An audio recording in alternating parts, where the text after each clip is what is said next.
बंदा में आदरणीय बनते जी। कि हो। मेरा ये क्वेश्चन था।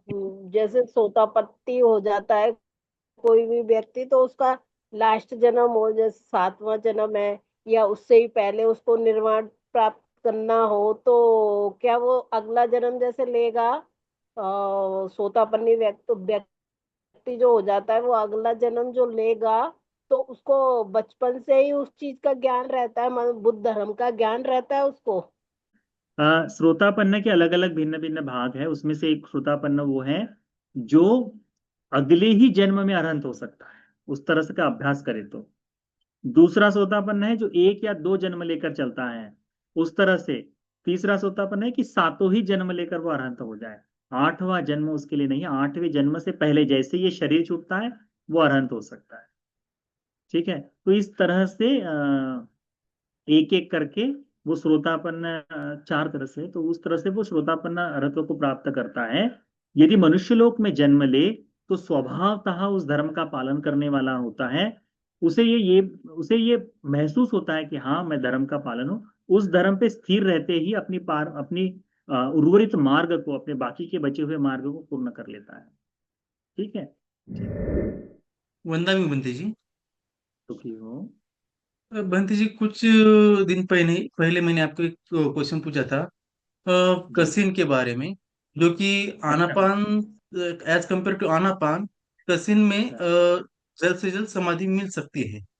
हाँ। लेकिन सपोज कोई साधक तेजो कसिन करके वो जोत को देख के आंख बंद करके उसकी प्रतिमा देखने की कोशिश करता है और उसे हम्म। समाधि मिल जाती है, तो उसे हम हम्म। मिथ्या समाधि कह सकते हैं।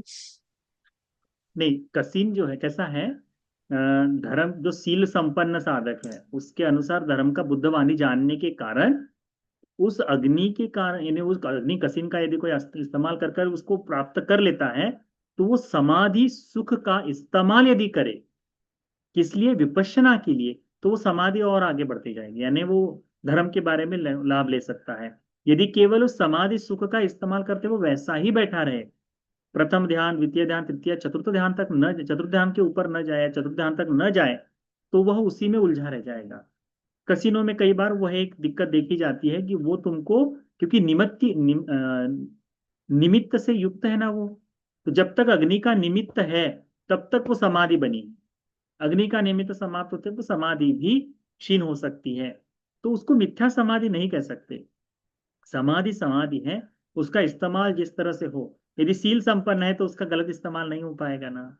वो सील संपन्न व्यक्ति धर्म को, जो बुद्ध वाणी को जानता है, उस तरह से यदि अभ्यास करे तो वो मुक्ति के मार्ग पर चलता है।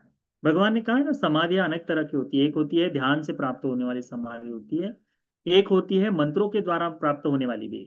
तो मंत्र के द्वारा जिस तरह से कोई रिद्धि प्राप्त हो जाए तो वो हानिकारक हानिकारक होती है, वो मिथ्या में चली जा सकती है। परंतु धर्म से हो तो सम्यक समाधि है, उसमें कोई आपत्ति नहीं। इसीलिए वो कसिन बताए हैं।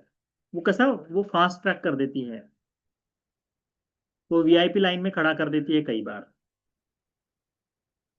तो उस तरह से। ठीक। वंदामी भंते जी, मैं सीखी मुंबई से हो। परीक्षित। जी। भंते जी, क्वेश्चन मेरा ये था, थोड़ा अलग है पर क्यूरियोसिटी की वजह से पूछ रहा हूँ कि यानी जो तभी के जो सब जो सन्यासी थे, जैसे कि निगंटनाथ पुत्र थे, जिनको अभी हम महावीर कह रहे हैं, तो वो भी बुद्धा को क्यों नहीं जान पाए कि ये सम्मा संबुद्ध हुए और वो उस मार्ग पे थे, तो उनके पीछे चले आए। I just want to understand. अहंकार। अहंकार के कारण प्रधान है। संजय वेलटी पुत्र के शिष्य थे सारिपुत्र और मुगलायन। ठीक है। पहले तो शिष्य थे। सारिपुत्र मुगलायन भंते जी को जब पता चला कि बुद्ध है, तो उन्होंने जाकर संजय वेलटी पुत्र से विनती की कि आप चले, इतने बुद्ध, भगवान बुद्ध जी आ गए, भगवान बुद्ध है, उनके पास जाकर धर्म सुने। तो कहते हैं कि देखो, तुमको जाना है तो जाओ, उस तरह से तो कहा है उन्होंने। वो इसलिए कि मैं इतने लोगों का गणमान्य शास्ता हूं ना, तो कैसे मैं उनके गौतम के पास चले जाऊं। वो तो उम्र से भी जैसे ये छोटा है करके बताया है, उस तरह से वो भाव था। वो अहंकार आदमी को बिल्कुल चूर चूर कर देता है, वो आदमी को आगे बढ़ने नहीं देता। तो यदि ऐसा कई बार होता है, आप देखिए, हम भी अपने से छोटे आदमी के पास मदद मांगने के लिए कैसे जाए करके लगता है ना, चाहे वो अरे हमारे सामने तो बड़ा हुआ। अब आज भी परिवार में देखो, यदि आपके सामने पला बड़ा छोटा सा बालक है, थोड़ा सा बड़ा हो गया है, उसके सामने उसके पास जाने में हम हिचकिचाते हैं, उसके से उससे मदद मांगने में हमें बड़ी समस्याएं उत्पन्न होती है। तो यदि ये व्यवहारिक धर्म में हो सकता है, आध्यात्म तो इनको तो इतना पूजने वाले लोग थे, इनका प्रत्यक्ष भगवान के सम्मुख कभी नहीं बातचीत हुई। यानी निगंडनाथ पुत्र कभी भगवान के सामने नहीं आए, संजय वेलटी पुत्र कभी सामने नहीं आए, परंतु इनके जो शिष्यगण हैं, इनके कारण ये जुड़ते गए, इनके कारण इनको पता चलते गया। परंतु जो दृष्टि थी मिथ्या दृष्टि, उस मिथ्या दृष्टि के कारण उनको आगे बढ़ने का मौका नहीं मिला। विपत्तियों में सबसे भयानक विपत्ति जो है वो है दिट्ठी विपत्ति जो है, मिथ्या दृष्टि जो है ना, वो मिथ्या दृष्टि जो है बड़ी विपत्ति कारक है। कि सील की विपत्ति हो जाती है, वैसे दृष्टि की विपत्ति भी होती है ना। वो उस तरह से समझो, उसके कारण ही वो तकलीफ हुई। यदि उस समय हो जाते तो आज भारत में हिंदू धर्म नहीं होता। यदि वो 6 शास्त्रा बुद्ध की शरण में आ जाते तो आज भारत में जिस हिंदू धर्म का आप अस्तित्व उस तरह से देखते हो, उसको नहीं होता। बड़ा सुंदर प्रश्न है। यदि किसी ने बुद्ध और उनका धम्म पढ़ा होगा तो उसमें 6 शास्त्राओं के विचार रखे गए, बड़े संक्षिप्त में रखे हैं। वो सामान्य फल सूत्र से ही लिया गया भाव है। तो उस सामान्य फल सूत्र में जिस तरह से बताया, वैसे ही बाबा साहब ने उसका वैसा का वैसा ले लिया। तो उसमें उन जो जो मत उनके 6 शास्त्राओं के बताए गए हैं, आज के पूरे भारत में जो धर्म का अभ्यास होता है, चाहे ऊपर से उनकी विचारधाराओं को देखिए, ये 6 शास्त्राओं की विचारधारा को इकट्ठा करके एक धर्म बना है, जिससे आज हम धर्म हैं। फिर उसकी रिचुअल्स जो है, ये जो कर्मकांड जो है, बाकी सारी चीजें पश्चात में आई हैं, सारी चीजें बाद में आई हैं। परंतु इन शास्त्राओं की बातों को देखो और आज उनको उठाकर देखो, बिल्कुल जैसा का तैसा ही है उसमें। ठीक है। तो वो अहंकार के कारण ही, इसीलिए बड़ी कोशिश करो कि कभी भी ये धर्म का अभ्यास सुनते समय हमेशा अपने मन में एक कामना रहे कि चाहे कहीं पे भी जन्म ले लो, मिथ्यादिष्टिक बनकर जन्म न लो। कहीं पे भी कोई भी विपत्ति हो जाए चले जाओ, कभी लंगड़ा पैदा हो जाओ चल जाएगा, परंतु दृष्टि से अंधा कभी पैदा ना हो। दृष्टि से नहीं, आंखों वाली दृष्टि नहीं, प्रज्ञा से अंधा जो है ना, वो ऐसा कभी पैदा ना हो। इस तरह से सोच लो, वो लाभ में आएगा। क्योंकि बाकी सारी चीजों को हम जीत सकते हैं, परंतु जिसका मिथ्या दृष्टि में आ गया है वो नहीं जीत सकता। इसको समझ। ठीक है। कैसा है, बुद्ध के जीवन की अधिकांश बातें जो है धर्मता से आती है। धर्मता यानी बुद्ध के जीवन में कुछ घटनाएं होनी यानी होनी ही है। सभी बुद्ध के जीवन में समान स्वरूप से कुछ घटनाएं घटित होती है। अनंतरिक पाप कर्म जो होते हैं ना, 5 हर बुद्ध बताते हैं। उसमें से एक अनंतरिक पाप कर्म है बुद्ध के शरीर से रक्त का बहना। तो किसी न किसी कारण से वो बहता है, वो अनंतरिक पाप कर्म बताने के लिए होता ही है। संघ वेद जो है वो भी अनंतरिक पाप कर्मों का बताया जाना है बुद्ध का, क्योंकि धर्मता है उसकी, वो बताया जाता है। परंतु उसके पीछे कारण ऐसा हो सकता है करके मैंने नहीं देखा है। पर मैं बढ़ूंगा, मैं एक बार फिर से मलिन प्रश्न को देखता हूँ। हम शुरू करने वाले थे, चाहते थे हम भी करें, परंतु जब शिवजी बंते जी ने स्टार्ट किया तो बड़ा सुंदर समझाते हैं ना वो, तो फिर इसलिए फिर हमने उसको स्किप कर दिया। अगले साल हम देखेंगे। ठीक है। जैसे संयुक्त निकाय कुछ आधा वगैरह हो जाए, उसके बाद फिर से एक बार समझने की कोशिश करेंगे, फिर सर खाएंगे हम लोग एक दूसरे का। ठीक है। ठीक है। नमामि बनते जी। सुखी हो, मंगल हो। हाँ, मेरे को ऐसा एक दोस्त ने पूछ रहा था प्रश्न कि ये जो बुद्ध ने निर्वाण होने के बाद गुरु पूर्णिमा जो आषाढ़ पूर्णिमा के टाइम 5 भिक्षु को धर्म सिखाया था, तो हम्म। वो पांची के पांची ब्राह्मण थे या उनके कुछ रिश्तेदार थे, या वो जो नहीं 5 नहीं नहीं, कैसा है वो इस तरह से है। जो उपासक वो ये है कि 8, तो आप लोग को आपने कुछ सुना होगा, जिन 8 ब्राह्मणों को राजा ने भविष्यवाणी के लिए बुलाया था, उन 8 ब्राह्मणों में सबसे युवक थे कौंडिन्य। कौंडिन्य जो है वो सबसे युवक थे। तो जब भगवान बुद्ध जी जो बोधिसत्व है, जब गृह त्याग करते हैं, तो 26 हाँ 26 वर्ष के, तो तब गृह त्याग जब करते हैं, तब ये कौंडिन्य जो है ये जाता है सबके पास। तो उसमें से जो 8 ब्राह्मण थे वो सारे के सारे मर गए होते, उसमें से 7 ब्राह्मण जो मर गए होते, उनके पुत्रों को बोलता है कि भैया तुम चलो चलो चलो चलो। उन पुत्रों में से 4 लोग कहते कि ठीक है, बाकी 2 लोग 3 लोग मना कर देते हैं, 2 लोग मना कर देते हैं, तो ऐसे जाकर वो पंचवज्ञ भिक्षु बनते हैं। तो जिन्होंने भविष्यवाणी की थी कि ये एक तो बुद्ध बनेगा या फिर चक्रवर्ती राजा बनेगा, वो कहने वाले ब्राह्मण परिवार में से ही थे जो पंचवज्ञ भिक्षु बने। हाँ, प्रणाम भंते जी।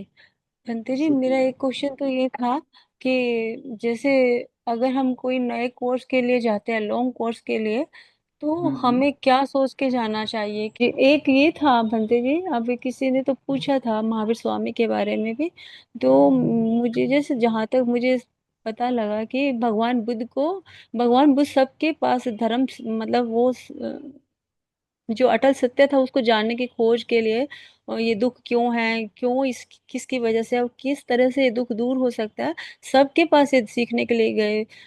बट उस महावीर स्वामी तो उनके पास ही थे, और जहाँ उनको पहले बोधिसत्व प्राप्त हो गया था, बट वो उनके पास नहीं गए थे। क्यों नहीं गए थे, मतलब ये वाला क्वेश्चन था कि ऐसा क्या रीजन था सबके पास, जबकि वो उनके बिल्कुल पास में ही थे, भगवान बुद्ध के।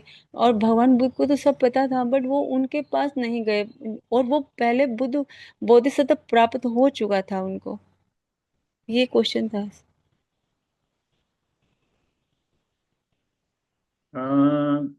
एक तो बोधिसत्व जिस तरह से भाव होता है, किसी भी कीमत पर नग्नता से मुक्ति प्राप्त हो सकती है, इस बात को नहीं मानते।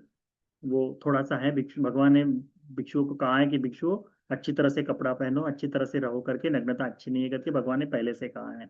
और महावीर जी के बारे में वो बात बड़ी प्रकट थी, बहुत ही थी।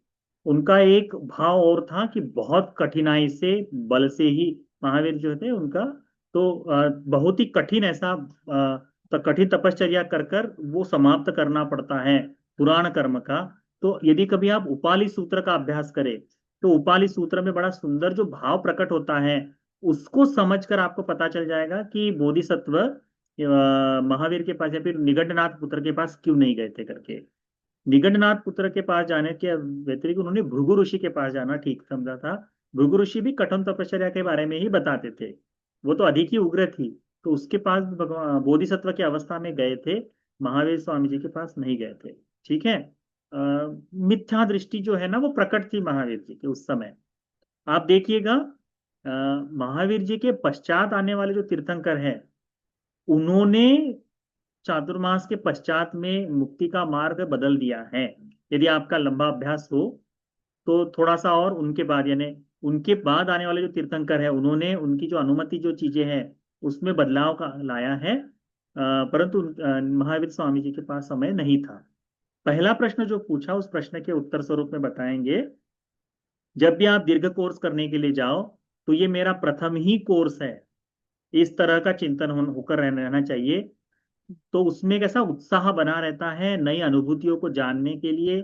बहुत नावीन्यता से जब जाते हैं, तो एक तो अहंकार को बाजू में रखकर जाते हैं। नहीं तो कई बार होता है ना, मैंने तो 40 कोर्स किए हैं, ये साधक मेरे से छोटा है, क्योंकि कई बार होता है ना, हाँ ये मेरे से छोटा साधक है, मैं इससे बड़ा साधक हूँ।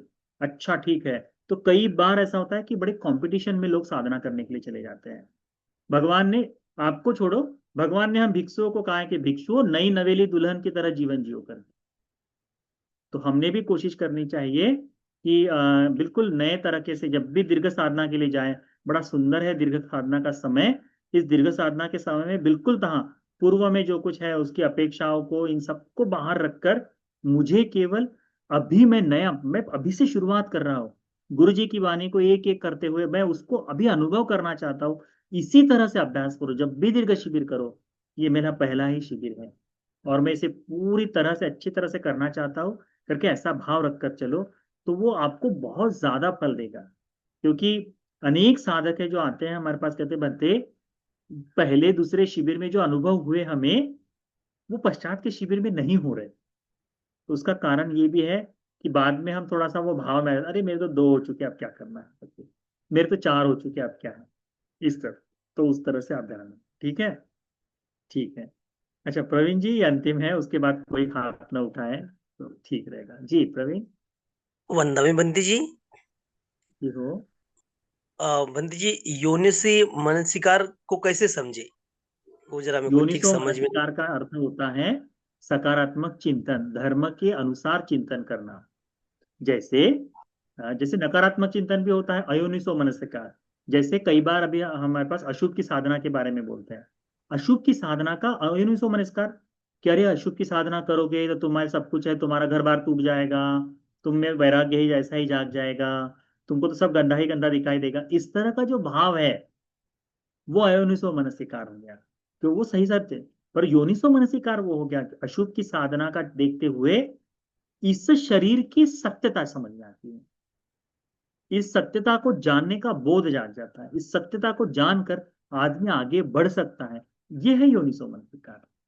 बुद्ध चिंतन में चिकित्सात्मक दृष्टि धर्म के चिंतन से, चिकित्सा के स्वरूप से धर्म को नहीं देखता, उसे कहते हैं योनिसो मनसिकार। धर्म में जैसे कई बार होता है अभी अपने लाभ के लिए धर्म का कोई एक बात बता देना और उसको पकड़कर आगे बढ़ने की कोशिश करना, वो भी अयोनिसो मनसिकार में आता है। जैसे अनेक बार होता है अभिधर्म का उपदेश जो है भगवान ने देवताओं को दिया, क्योंकि चेतसिक धर्म उनके अधिक पुष्ट थे, मनुष्यों को कायानुपස්සना बताई। परंतु हम अभिधर्म का अभ्यास करते समय उसमें अहंकार स्वरूप से भी देखते हैं ना, तो वो कई बार अयोनिसो मनसिकार के भाव से जाग जाता है। हमेशा जागता है ऐसा नहीं कहते, कई बार जाग सकता है। इसीलिए तो अयोनिसो मनसिकार यानी विपरीत चिंतन करना, योनिसो मनसिकार यानी धर्मानुकूल, धर्म के अनुसार चिंतन करना। अब ये कैसे करे, तो धर्म का एक एक अंश समझते हुए उसके सकारात्मक स्वरूप से, जैसे भगवान ने अनंत लक्षण सूत्र में उत्तर दिया है।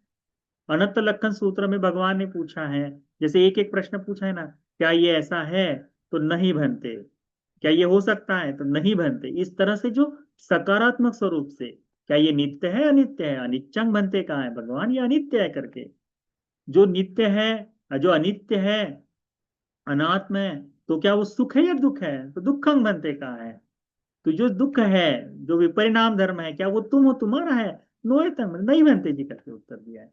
तो ये जो एक एक प्रश्न का भगवान प्रश्न पूछते थे, भिक्षु उत्तर देते थे, उसे कहते हैं योनिसो मनसिकार। तो योनिसो मनसिकार बड़ा ही सुंदर, बड़ा ही अच्छा भाव है। ठीक है, सकारात्मक धर्म का चिंतन योनिसो मनसिकार है, नकारात्मक नहीं। कई बार लोगों को नकारात्मक भाव जाग जाता है, वो ठीक नहीं। ठीक है, तो सकारात्मक चिंतन करो, उतना पर्याप्त। ठीक, सकारात्मक भाव ही योनिसो